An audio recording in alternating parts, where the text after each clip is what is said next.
Hi everyone, my name is Bryanna Blackwell. I'm the writer at recraftedself.com, a blog that I started in December 2025 to document what I was learning in my mental health journey. Um, that is a more scientific research-based type of writing, but I wanted to start a vlog channel so that you could see what my personal journey looks like and how it's not necessarily neat with precise word choice and easy to follow structure or like professional tuxedo structure, just to see the ups and downs, because that's what healing really looks like. So that's Recrafted Self. I personally am a mother of three.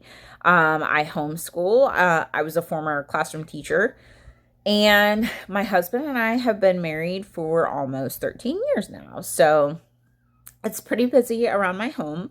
But I was really enjoying writing for Recrafted Self and the research, everything that I was learning. However, once I got to the goodness series, I posted the introduction and then kind of dropped off the face of the planet. And what had happened was just I had some things from the past resurface.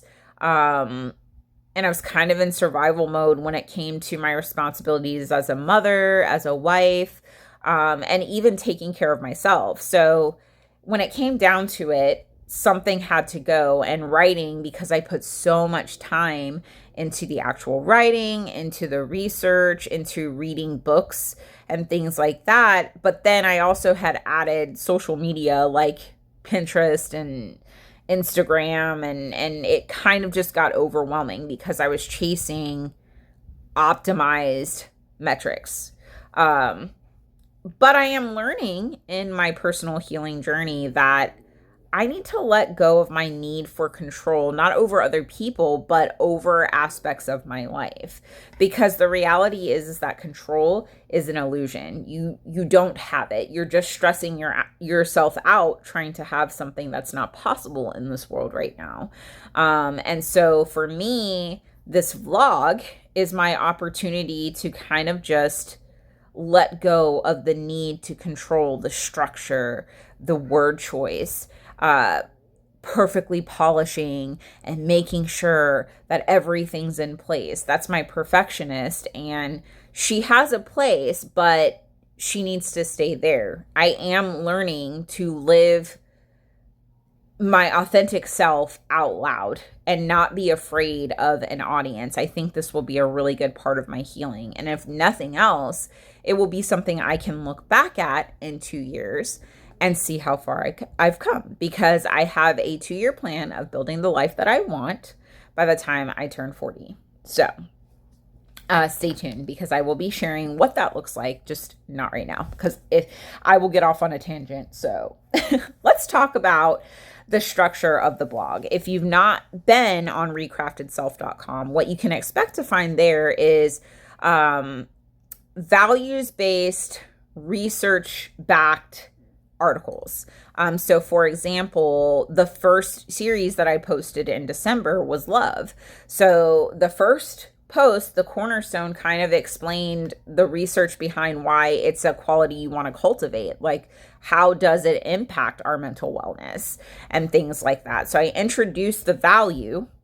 And then the next week, it's about applying that value to your inner world. So of course, we talked a lot about self-love and why it was important and how it influenced our ability to show love to people beyond ourselves. So that's what usually happens in the second week. And then the third week, we talk about children, parenting. And if you're a caretaker, you can use that for yourself as well.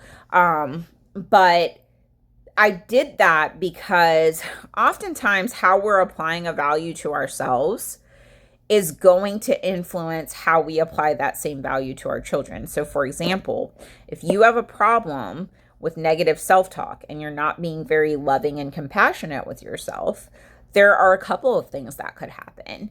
You might be loving with your children, but they might observe you self-deprecating, hyper focusing on your flaws, criticizing your body, and they internalize all of that, and that's how they start to think, wow, well, these are the expectations on me. Or worse, you may talk to them exactly how you talk to yourself in your head. And as I open up a little bit more about what I'm learning in therapy on my own personal healing, you're going to really see how that plays out and how that works out in the long term. So, because what's going on in your inner world influences the children that you're going to put out into the world, I thought that that was super important to kind of widen out to. And then beyond that, the week after, we go into interpersonal relationships, like your friends, your family. And I don't specifically talk too much about marriage and romantic partnerships specifically. And that's because I didn't want to alienate people who maybe just aren't interested in that, or, it's just not a part of their life right now. But the qualities that allow you to be loving towards your friends and your family members and your coworkers also apply to your spouse. So these qualities are universal, really. So that can also be applied in your romantic relationships. But you get anecdotes about things going on in my marriage, but I try not to focus too much on that aspect.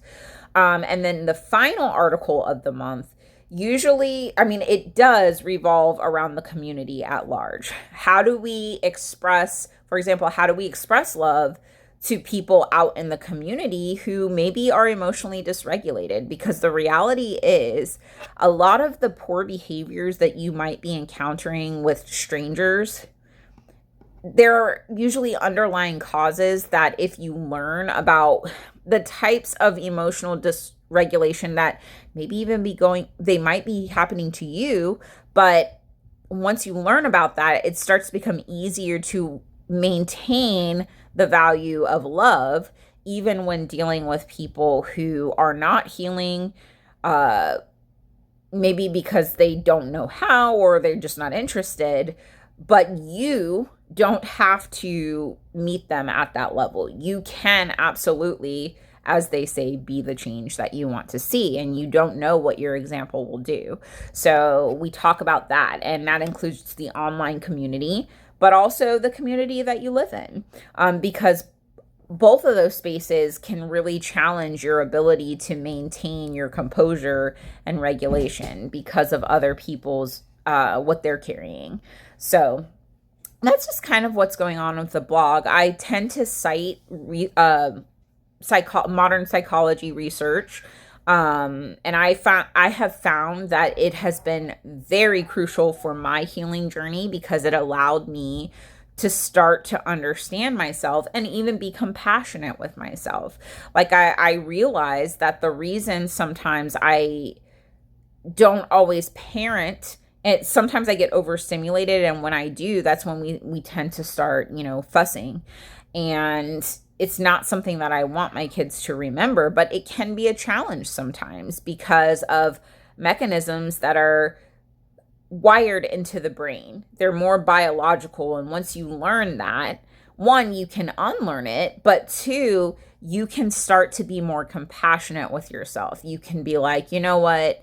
When they started fighting and yelling at each other, I was cooking and I was ruminating on something from the past, and it just got to be too much, and my nervous system freaked out and I had a panic attack, or I yelled, or something like that. And it's not a failure. It's your body it's your nervous system hijacking the thinking part of your brain because it doesn't know the difference between you're running from a lion or your kids are having a fight over Roblox in in the dining room. Like it doesn't know the difference. And so it's going to release the same hormones and produce a fight or flight response. And you didn't necessarily make that active choice. However, you can learn about the early signs that a fight or flight response is coming and intervene early. So this research helps you to do one of two things. You can learn more about it. It's not either or. You should learn these things, but it's teaching you how you can find tools that can help you intervene so that you don't act out of alignment with your values, but also it helps with that self-compassion. It shows you why this is difficult and why having a regular structured routine of mental health strategies that you apply daily, because a lot of this is much like exercise, that you need to do it every day if you want to keep it strong. And so that's what the blog accomplishes. Now the vlog, I realized after my hiatus from over optimization that the vlog is easier. It's easier for me to sit here and talk to people as if I'm talking to a friend. And it's really allowing me to confront the fear of what are people going to think about me. I'm not filtering. I'm not editing real time. I'm not, this is just who I am. I'm getting off track. I'm, forgetting exactly what I was going to say. At this point, I don't even know if I'm repeating the same thing I said at the earlier part of the video, but this is what healing looks like. It's chaotic, it's messy, it's up and it's down. Some days I'm really good at keeping myself on track, and other days it falls apart. And I feel like to get that fellow traveler vibe that I was trying to set up on the Recrafted Self blog, I feel like you need to see where when I'm writing, it's not coming from this person who has their life together. It's just me putting into words the research I'm learning to try to heal myself. I hope that I've never left the impression that, I have it figured out. I am realizing I've just entered like the actual real heavy lifting part of the healing journey, which is confronting things that were repressed for a long time in therapy. And I'll talk a little bit more about how I was inspired by that. Let me just make sure I've covered everything. Oh, so Recrafted Self, I've decided, is going to have dual sides. So we're going to have the tuxedo side, which is the scientific backed, research based. And then we're going to have this, which is a stripped down, raw, one take video. Hopefully I'm able to stay on track with my bullet list and I'm not repeating the same things over and over, but it is living in motion. It is confronting the fear of rejection. It is being myself and opening myself up and understanding that if somebody says something critical, I have survived much more than that. And it's fine. And I have just as right to take up space on the internet as anyone else. So it's also just something that I felt like I could never do. I could never be, making video content because, what if they think I'm ugly? What if they think, it's all these things, these self-limiting things, which there is a voice that is telling me those things that's not mine. And that's what I'm unpacking currently in therapy. So the vlog is going to be more of a document of like what's coming up real time for me, not this structured arc that I have going on the blog. The vlog is going to be, this was what I did when it comes to this goal this week, and this is what I learned, and this is what didn't work, and this is how I'm feeling about it afterward, and things like that. And my hope is that it will serve you the way that other content creators serve me, and that maybe you'll start to have a name for things that happen to you, or just knowing that somebody else out there struggles. Because for a long time, I thought that I was just this anomaly, that I was the most cringe person in the world. I was the only person who trauma dumped. I was the only person who was disorganized. I was the only person who forgot things and X, Y, or Z. Maybe I was the only person who didn't think before they spoke and was impulsive or anything like that. But it was really watching other content creators that helped me to see, there's a whole community out there of people dealing with the same things that I'm dealing with. And I've learned so much about that. And my hope is that seeing me be my imperfect, Unfiltered Self will give you the confidence to see, like, you're not an anomaly, you're not a freak, we're all just doing the best that we can in a world that is set up to destabilize us. So that is the goal. And honestly, I want to get a little bit more into the inspiration behind me wanting, besides the other content creators, behind me wanting to share myself with everyone else. It really came from my friend Ashley. She has a area of the internet called Chaos and Beautiful Things. She posts a lot on Patreon, and our husbands were friends, and she came into my life at the right time, because what I didn't know was that my family dynamic that I had grown up in and that I really had suffered under was about to be exposed in a very devastating way. And it was going to force me to confront a lot of things that I have kept buried. And Ashley had really shown me, by sharing openly her journey with therapy and how it's a daily practice for her, the mindfulness tools and things like that. And she really shared a lot about how it completely changed her life. Now, this is not my first stint when it comes to therapy or anything like that. And I will go deeper into the lore, but my first therapy appointment was at 5. I believe I was taken once just to kind of appease people, and then never dealt with again. And then after, or when I was pregnant with my son, a screener had indicated I needed a little more help in that regard. So that was the first time I saw a therapist as an adult. But I still, at that time, didn't know what was really affecting me. And then after that, I had my son and decided, I'm just going to focus on my son. But at his 6-week checkup, took a screener, I still needed help. So I went to another therapist, but still did not understand. But looking back on it, I do think that she had observed some things that she was trying to ask me questions about and challenge, but I just was not ready to confront that. And then I had another therapist after that at the beginning of the pandemic, who ended up letting me go. And it was a surprise to me, but it really was just that I was not making my goals. But I realized that I was in a chemical depression from a misdiagnosis, and I still had not identified the thing that was following me and continuing to hype up all of the things that were probably already in there, but probably wouldn't have been as bad as they were if I didn't have this influence. So I'll get more into that lore later. But anyway, I say this to say that before I met my friend, I had already been to therapy, and I had even been hospitalized.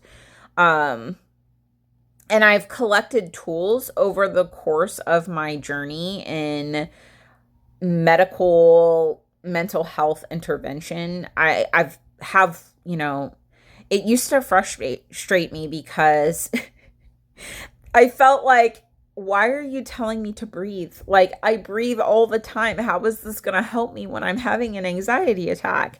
But it wasn't until I saw my friend Ashley, and she explained to me how she makes this a daily part of her routine, because she has to, if she wants to start her day in a way that she has control over, what her brain wants to do. And seeing how positive she is a sparkly person. She just radiates positivity, and she just is herself, her whimsical self. And she's not second guessing whether or not tapping a card reader with a fairy wand is, it's what her inner child wants to do. And that's what she does. And Chaos and Beautiful Things. And seeing that, she really showed me what was possible when you really put the work into healing. And it is a lot of work. And I am starting the part now where I have restarted therapy. I had been unpacking a lot of things with a routine of mindfulness and psychology-based reading and things like that. But I had to confront things that I did not fully process. And now I feel like I have a complete picture of what I lived in, and having multiple mental health professionals validate that I was a victim of something and I had lived in that a long time. Having that validated really kind of was a breakthrough this week, and it has been an interesting thing because it's been really, really good, but it's also been really, really painful at other times. And so this is the kind of stuff that I want to show, because I feel like I have started that leg of the healing journey that, it's kind of a rough patch because you're processing a lot of things that are starting to come back up. But the goal is to get to where my friend Ashley is, where, she knows how to manage these things. She's very in tune when, she needs rest, and she's very good about setting boundaries. And so I'm hoping to look back on this and see whether or not, I'm where she is. And I'm really grateful to her because she has been that voice that's like, why can't you do it? And so that was the inspiration. And she is an amazing coach. She really loves helping other people. And that is in and of itself very healing. So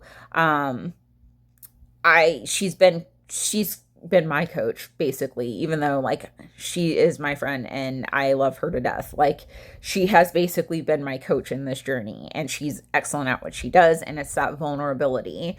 And so that's kind of what I'm doing now. And I feel like this is a next step because it's a little more difficult than to put out something that is ultra polished and things like that. So we're going to see how it goes. I'm hoping that this is a community where we'll have, a two-way conversation.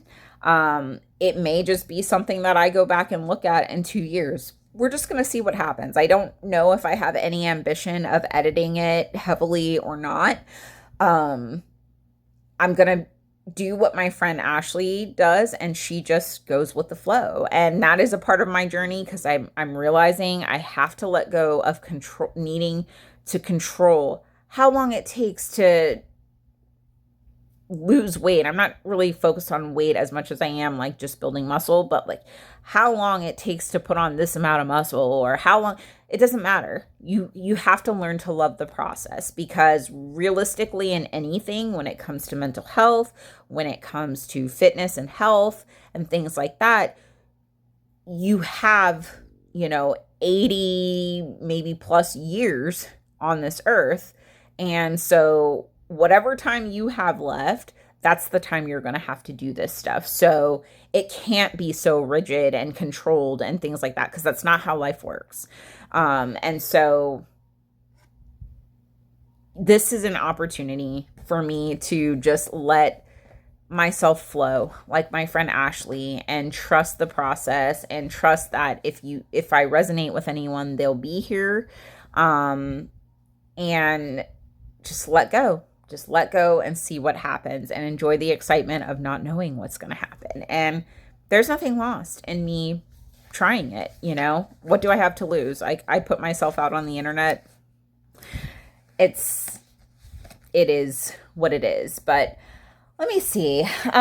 So I think I talked earlier about all the tools. One thing I will say about writing for Recrafted Self is not only did my friend Ashley show me what was possible with these tools, but learning the actual science of why, because like I mentioned, why when a therapist tells me to breathe, why is this going to help me if I do this already without thinking? And there's a really good reason, actually. So when we have an emotional response to anything, whether it's good or it's bad, chemicals flow through our body. So if something really activates you and activates that fight or flight mode, you're going to have those chemicals just flowing through you. But it only takes about 90 seconds for that to happen.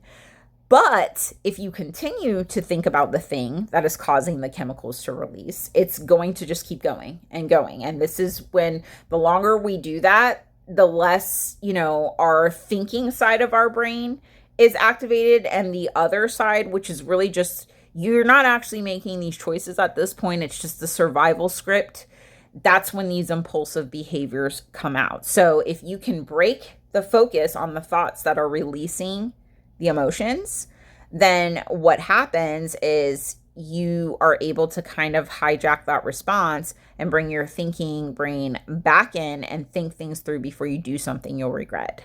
And so that's just one example of a tool that once I put that together, I really became a believer. And that is actually something that is really helping me, especially now that I have had a therapeutic breakthrough that's kind of triggering things like panic attacks that have not been my thing before. So having these tools is really helpful. And so I'm hoping that anybody else out there that's kind of like me, where it's like, how is journaling going to help me? How is coloring in a coloring book going to help me? I hope that if you read the mechanics of it, it helps you really see how there is actual physical rewiring that is happening when we make these things habits. So that was my whole point in all of this, is to kind of put it in a neat place. But I also feel like I need to get in the habit of just letting my inner child and myself just free flow just like this. So basically, to sum up, that's exactly what's going on with this vlog and Recrafted Self. And I know it's been a journey because I have ADHD and it's kind of been all over the place, but I thank you if you stayed to the end. I do want to invite you to check out recraftedself.com. I have a series on love, joy, peace, kindness, and goodness. I have the introduction. It is a little heavy because it deals with the topic of what happened in Rwanda in the early 90s. It was a heavy topic. It was the heaviest that I had done, but I really needed to show an atrocity, to show how goodness is really the ability to maintain that when you have so much to lose, maintaining your values when you have a lot to lose. Like, that's going to show how deeply ingrained your goodness is. And so I kind of had to contrast the goodness with the very, very bad. And I thought it was very interesting. I thought it was interesting coming to the point that sometimes good people can do bad things. And I actually put a Mr. Rogers song on there that is called Sometimes Good People Do Bad Things. And it was kind of a palate cleanser. But I think that's an important part of showing things like empathy and compassion, because it just helps you when you have a more objective way of looking at certain things to see that it's not everything is black and white. And so that's what I really like about that article. But I will say, if you're triggered by heavy topics like that, it's okay to wait. I plan to post my inner world, being good to yourself, being good to your inner child and your future self, and how that helps you in making your goals. That's kind of where I am. I was 90% done with the inner world one when it fell apart. I think I have worksheets done. I might need to finish a couple of worksheets. I'm not sure. I try to release free worksheets with every article so you can practice. And I'm not quite sure. And I know I need to write the conclusion, but either way, I will be posting the inner goodness post on August 8th, and I'm just going to resume the goodness series, and I'm excited to see where it goes. But I do invite you to read and catch up with what's on the blog. It's evergreen content. It's helpful anytime. And let me know what you think. I will say the articles are long, but you don't have to read them in one setting, or you take what you need from them and things like that. But it's a lot of information. But I do want to tell you what's coming up in my next video. So my next video is, I'm going to tell you a little bit more about my 2-year plan to build the life that I have always wanted. And I'm going to tell you kind of where I am so far in the journey. And then we're just going to keep it moving and see where this goes. But if you'd like to share some feedback, you can tell me what kind of things you want to see on the vlog, what might be helpful. If there's anything you feel like you want me to elaborate as much as I was comfortable with, like, anything, just tell me anything that you feel would be helpful to you, would resonate with you. I'm just I'm just here, and I'm just gonna see where this goes. We're all gonna see where this goes. We're all in it together. So if you're here and you got to the end, I'm so grateful to you because I know it's been a ride. But I look forward to getting to know you. If you want to drop a comment, I love to chit chat. So just, if you feel compelled, that's good. But yeah, we're just gonna see where this goes. Thank you, and I'll see you next time. Bye.